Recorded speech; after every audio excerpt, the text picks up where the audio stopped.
ಸಾಮಾಜಿಕ ಜಾಲತಾಣಗಳಲ್ಲಿ ಹರಿದಾಡುತ್ತಿರುವ ರೋಷನ್ ಒಬ್ಬ ದೊಡ್ಡ ಕೋಟ್ಯಾಧಿಪತಿ ಎಂಬ ಎಲ್ಲರ ಕುತೂಹಲಕ್ಕೆ ತೆರೆ ಎಳೆದ ರೋಷನ್, ನಾನೇನು ಯಾವ ಕೋಟ್ಯಾಧಿಪತಿಯೂ ಅಲ್ಲ, ಐಟಿ ಕಂಪನಿಯಲ್ಲಿ ಕೆಲಸ ಮಾಡಿಕೊಂಡಿದ್ದೇನೆ ಎಂದು ಹೇಳಿದರು.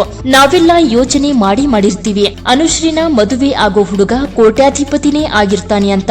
ಅದು ಸೋಷಿಯಲ್ ಮೀಡಿಯಾದಲ್ಲಿ ಬಂತು ಅಂದ್ರೆ ನಾವು ಅದನ್ನ ಖಂಡಿತ ನಂಬ್ತೀವಿ. ಆದ್ರೆ ಅನುಶ್ರೀ ಅಕ್ಕ ತುಂಬಾ ಬುದ್ಧಿವಂತೆ ಕಣ್ರೆ, ದುಡ್ಡು ತಗೊಂಡು ಖುಷಿಯಾಗಿ ಇರೋಕೆ ಸಾಧ್ಯ ಇಲ್ಲ ಅಂತ ತಿಳ್ಕೊಂಡಿದ್ದಾರೆ.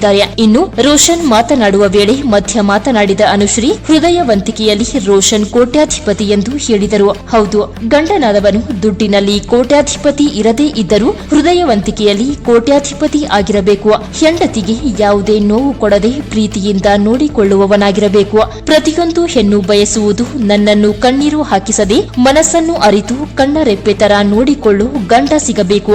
ಅವಳ ಬಗ್ಗೆ 100 ಜನ 100 ತರ ಮಾತನಾಡಲಿ, ನಾನಿದ್ದೇನೆ ಭಯ ಪಡಬೇಡ ಎನ್ನುವ ಆ ಒಂದು ಜೀವ ಸದಾ ಅವಳ ಜೊತೆಗಿದ್ದು ಅಪ್ಪಿ ಸಂತೈಸಿದರೆ ಸಾಕು. ಆ 100 ಮಂದಿಯ 100 ಮಾತುಗಳನ್ನು ಸಹ ಧೈರ್ಯದಿಂದ ಎದುರಿಸಿ ಬದುಕಿ ತೋರಿಸುತ್ತಾಳೆ.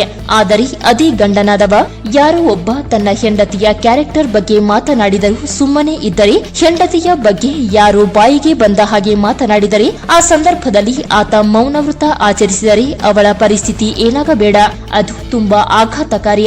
ಆಗ ಅವಳು ಸಹಜವಾಗಿ ಆ ಪರಿಸ್ಥಿತಿಗೆ ತಕ್ಕಂತೆ ದುರ್ಗಿ ಆಗಿ ಆಗುತ್ತಾಳೆ.